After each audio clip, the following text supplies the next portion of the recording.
तुम्हारा it was great. कल हमारी राम सीरियसली ऐसा लगता है कि राम जी सीता माँ को लेने ऑल द वे लंका गए थे। तुम्हारी जनरेशन को तो ट्रू लव का कॉन्सेप्ट ही नहीं समझ आता।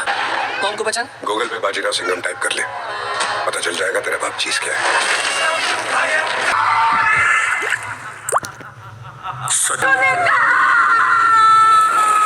उठाना चाहिए। भाभी, आपके गले में क्या है? ये तो एनिवर्सरी गिफ्ट है। ये भी शापित है। Welcome back guys. दोस्तों मैं हूं आपका अपना साबिर दिन और आप देख रहे हैं पीके रिवाइव्स। दोस्तों आज से बॉलीवुड की एक नई सीरीज में रिकॉर्ड करने जा रहा हूं जिसका नाम मैंने रखा है बॉलीवुड नोक झोंक। इसमें उन मूवीज के बारे में डिस्कस किया करेंगे जिनका क्लैश हुआ करेगा, यानी ऐसी मूवीज जिनका क्लैश होगा उनके बारे में डिस्कस करेंगे कि कौन सी मूवी जीतेगी, कौन सी मूवी हारेगी, कौन सी हमारी मूवी जो है ज्यादा बिजनेस करेगी, कौन सी कम करेगी। तो दोस्तों बॉलीवुड नोक झोंक में खुश आमदीद। मैं हूं साबिरदीन और अब जल्दी से चलते हैं वीडियो की तरफ।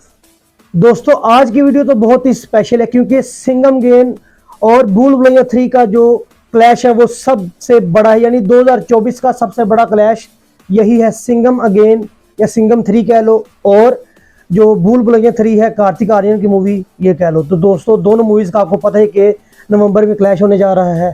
तो दोस्तों सबसे बड़ा क्लैश है ये। फिर दोस्तों देखना ये होगा कि कौन सी मूवी ज़्यादा बिजनेस करेगी, कौन सी मूवी कम बिजनेस करेगी, किस मूवी को ज़्यादा थिएट्रिकल राइट्स मिले हैं, किस मूवी को कम मिले हैं, और कौन सी मूवी जो है ज़्यादा ओटीटी पर चलेगी या इस तरह के, यानी ओटीटी बिजनेस भी काउंट करके सारी कैलकुलेशन करके देखते हैं कि सबसे ज़्यादा फ़ायदा किस मूवी को होने वाला है। तो दोस्तों यही बॉलीवुड नोकझोंक की खास बात होगी कि आपको पूरी डिटेल दे दी जाएगी। दोस्तों बात करें सिंघम अगेन की, तो आप सभी जानते हैं कि सिंघम अगेन को डायरेक्ट किया है रोहित शेट्टी ने, जिसमें एक्शन बहुत बढ़िया होता है। ट्रेलर देखकर आपको अंदाजा हो चुका होगा। बट रोहित शेट्टी पैसा भी बहुत खूब लगाता है। अब रोहित शेट्टी को जो थिएट्रिकल राइट्स में यानी ऑक्यूपेंसी मिली है उस बात का अंदाजा आपको यानी सुनकर आपको हैरानी होगी। यानी फॉर एग्जांपल इंडिया में पूरे यानी फॉर एग्जांपल 2000 थिएटर्स है ना, या 2000 स्क्रीन्स है। वैसे टोटल स्क्रीन्स है 1700 प्लस ही है, तो आप फॉर एग्जांपल 1800 कर लो या 2000 कर लो, तो 60% स्क्रीन्स मिलेंगी सिंघम अगेन को, और बाकी जो 40% रह जाएंगी उसमें बाकी मूवीज चलाई जाएंगी। उसमें भूल भुलैया 3 भी होगी और भी मूवीज हो सकती हैं, लेकिन भूल भुलैया 3 बाकी 40% में ही आएगी। 60% सिंघम अगेन को यानी ऑक्यूपेंसी मिलेगी। तो अब दोस्तों यहाँ पर सिंघम अगेन वालों ने, रोहित शेट्टी ने, यानी जो प्रोडक्शन हाउस है बाकी भी, इन्होंने छक्का लगा दिया है, यानी इन्होंने एंड कर दिया। यानी अब वो यानी इनको पता है कि हमारा क्लैश है तो हमने आगे अब निकलना है। तो दोस्तों इसी बात से अंदाजा लगा लें कि रोहित शेट्टी और उनकी जो टीम है, उनकी जो प्रोडक्शन हाउस है उनका, वो कितने चालाक है। इतनी उन्होंने चालाकी यानी यहाँ पर दिखाई है।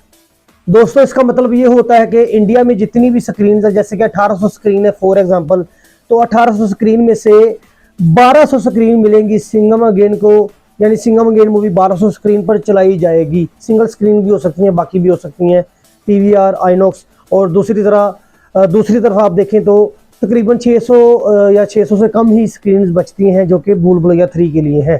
तो यहाँ पर भूल भुलैया 3 को काफ़ी घाटा होने वाला है, काफ़ी नुकसान होने वाला है, क्योंकि भूल भुलैया 3 के साथ यहाँ पर फेयर नहीं हुआ। तो दोस्तों ये एक यहाँ पर पॉइंट जाता है सिंघम अगेन वालों को। लेकिन दोस्तों बात करें भूल भुलैया 3 की, तो उनके मेकर्स वो भी कम नहीं हैं, AAZ वाले वो भी कम नहीं हैं। वो भी अपनी स्ट्रेटजीज को बढ़ा रहे हैं, आगे इम्प्लीमेंट करेंगे तो शायद उनको भी और ज़्यादा स्क्रीन मिल जाए। वो इस तरह, क्योंकि जब पुष्पा 2 आएगी ना बिड़ू पुष्पा 2 आएगी तो उसके लिए यानी तमाम थिएटर्स यानी 1800 स्क्रीन है तो सब पे पुष्पा 2 ही दिखाई जाएगी। तो दोस्तों इस बात का अंदाज़ा आप लगा लें कि ये मेकर्स जो भूल भुलैया 3 वाले ये भी बहुत तेज़ है। इन्होंने अब ये डिमांड रखी है कि पुष्पा 2 आपको इस वजह से चलाने देंगे, यानी आपको ज़्यादा देंगे हम, अगर आप हमें भूल भुलैया 3 की स्क्रीन ज़्यादा देंगे। यानी अगर 40% वो कह रहे हैं तो वो कह रहे हैं कि नहीं जी 50 या 60% हमें भी करना चाहिए, तो हम आपको पुष्पा 2 ही यानी आपके थिएटर्स में भी चलेगी। तो दोस्तों वो भी चला के दिखा रहे हैं। अब देखना ये होगा कि बाजी कौन मारता है। दोस्तों यहाँ पर खेल बहुत ही इंटरेस्टिंग हो चुका है, क्योंकि सिंघम अगेन वालों ने एक स्टेप ले लिया है, लेकिन जो अब ये AAZ वाले जो है मेकर्स हैं यानी भूल भुलैया 3 वाले, इनका स्टेप अभी पीछे है। अब देखना ये होगा कि ये कितना स्टेप अपना आगे फॉरवर्ड करते हैं, कितना लेके जाते हैं, क्या इनको भी ज़्यादा स्क्रीन मिल सकेंगी या नहीं, या इक्वल स्क्रीन मिलेंगी, कैसे होगा ये सारा कुछ, ये तो आगे जब रिपोर्ट आएंगी तभी पता चलेगा। लेकिन अभी ये भी बहुत चालाक हैं, लेकिन वो इनसे 2-3 कदम आगे ही हैं सिंघम गेम वाले। दोस्तों दूसरे पॉइंट की बात करें तो दूसरा पॉइंट, र्यूमर से सुनने में ये आ रहा है कि चुलबुल पांडे सलमान खान दबंग एक्शन हीरो सिंघम गेम में कैमियो करने जा रहा है। ये र्यूमर कब से फैल रहा है? अब ये ऑथेंटिक न्यूज़ नहीं है, ऑफिशियल न्यूज़ नहीं है, लेकिन र्यूमर है। र्यूमर ये भी था कि सत्री 2 में अक्षय कुमार आएंगे और वो आए, उनका कैमियो हुआ।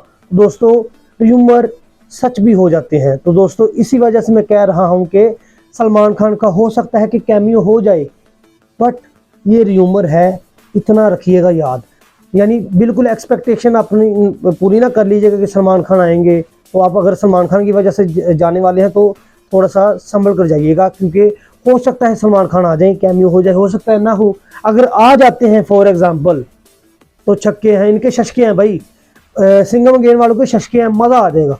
तो यहाँ पर इनको ये पॉइंट मिल जाएगा, यानी आगे बढ़ने का सिंघम गेम वालों को, यानी इनकी ऑक्यूपेंसी और भी ज़्यादा इंक्रीज़ हो जाएगी, ऑडियंस और ज़्यादा इंक्रीज़ हो जाएगी, ये कह रहा हूँ। लेकिन दोस्तों दूसरी तरफ माधुरी दीक्षित, उसका तो कैमियो पता चल चुका, लेकिन अभी अक्षय पाजी का तो नहीं है, ये भी कंफर्म नहीं है, लेकिन ये मेरे ख्याल से अक्षय नहीं आएंगे। बट माधुरी के जो फ़ैन हैं या भूल भुलैया 3 के या भूल भुलैया फ्रेंचाइज के फ़ैन हैं, उनके लिए भी दोस्तों यही है कि यानी जो फैंस हैं वो तो अपना यानी पहले वो ही देखेंगे मूवी जो भूल भुलैया 3 है। तो अब देखना दोस्तों ये होगा ना कि कौन सी मूवी ज़्यादा जीतेगी। तो दोस्तों मेरे ख्याल से तो 2 पॉइंट से आगे है सिंघम गेम, तो इसमें एक्शन भी ज़्यादा है। तो अब आजकल की जो ऑडियंस है वो एक्शन को ज़्यादा पसंद कर रही है, लेकिन आजकल की ऑडियंस हॉरर को भी पसंद कर रही है। अब समझ नहीं आ रही कि ऑडियंस पहले क्या देखेगी, एक्शन या हॉरर कॉमेडी, क्योंकि जो भूल भुलैया 3 है वो हॉरर भी है, कॉमेडी भी है। और वैसे भी अनीस बज़मी की मूवी है, तो अनीस बज़मी को कौन नहीं चाहता, उसकी जो कॉमेडिया इसको नहीं पता। तो दोस्तों यहाँ पर ये जज करना बहुत ही मुश्किल है कि कौन सी मूवी जीतेगी। अगर मैं प्रिडिक्ट करूँ तो दोस्तों मेरे ख्याल से सिंघम गेम यानी 1-2 दिन में ज़्यादा स्कोर करेगी, बट जब भूल भुलैया 3 आगे बढ़ेगी ना दोस्तों, इसका यानी जो भूल भुलैया 3 की जो फ़ायदा इनको ज़्यादा होगा, क्योंकि इनका जो थिएट्रिकल राइट्स हैं वो भी अच्छे हुए हैं, और इस मूवी को 90 करोड़ में तकरीबन फाइनल किया गया है। और जो सिंघम गेम है उसमें लगा है तकरीबन 350 या 370 करोड़। दोस्तों इस बात से अंदाज़ा लगा लें कि एक मूवी जो 100 करोड़ में बनी है और दूसरी मूवी 300 करोड़ या 350 करोड़ में, दोस्तों बहुत ही बड़ा एडवांटेज है यहाँ पर भूल भुलैया 3 वालों को, क्योंकि इनके जो नॉन थिएट्रिकल राइट्स हैं यानी OTT डील हुई है वो भी अच्छी खासी हो चुकी है। तो इनको तकरीबन 10 करोड़ ही और चाहिए इनका, यानी जो मूवी है वो बिज़नेस अपना, यानी जो पूरी लागत आई है या जितने पैसे लगे हैं इस मूवी को भूल भुलैया 3 को बनाने में वो तो पूरी हो जाएंगे, लेकिन उसके बाद जो फ़ायदा होगा ना वो बहुत बड़ा होगा। इसी तरह दोस्तों जो नॉन थिएट्रिकल राइट्स की डील है सिंघम गेम की, वो तकरीबन 180 करोड़ या इस तरह इससे 170-150 के लगभग तकरीबन इसके पास ही है। तो दोस्तों इनको यानी अब 150 करोड़ और चाहिए या 200 करोड़ और चाहिए। तो दोस्तों इस बात से अंदाज़ा लगा लें कि अभी यानी जब ये मूवी अभी 200 करोड़ या 150 करोड़ और कमाएगी, तब उसके बाद इसका यानी फ़ायदा स्टार्ट हो जाएगा। तो दोस्तों अभी मेरे ख्याल से जो सबसे ज़्यादा फ़ायदा होगा वो होगा भूल भुलैया 3 को, क्योंकि इनकी जो ऑक्यूपेंसी कम है, लेकिन इनकी जो बाकी के नॉन थिएट्रिकल राइट्स हैं उनकी डील अच्छी खासी हुई है, और इस पे जो बजट है वो भी कम है। तो मेरे ख्याल से भूल भुलैया 3 विनर होगी and at the end. But अब देखना ये होगा कि ऑडियंस ज़्यादा किस तरफ जाती है। दोस्तों ये था बॉलीवुड नोकझोंक का पहला एपिसोड, जिसमें मैंने आपको पूरी डिटेल आपको बताई कि ये भी हो सकता है, और यानी भूल भुलैया 3 का ये पार्ट भी हो सकता है, इस तरह भी हो सकता है भूल भुलैया 3 के पास, और उसका जो नाम है सिंघम गेम का उसका इस तरह भी हो सकता है। दोस्तों मैंने सारी चीज़ें डिस्कस की हैं। अगर ये वीडियो आपको अच्छी लगी है तो इस वीडियो को लाइक करें, साथ चैनल पर सब्सक्राइब करें और घंटी दबाएं। दोस्तों अगर आप घंटी नहीं दबाएंगे तो फिर आपको नहीं पता चलेगा मेरा अगला वीडियो कब आया। दोस्तों फिर मिलते हैं नेक्स्ट वीडियो में, तब तक के लिए tata, goodbye, take care, good bye.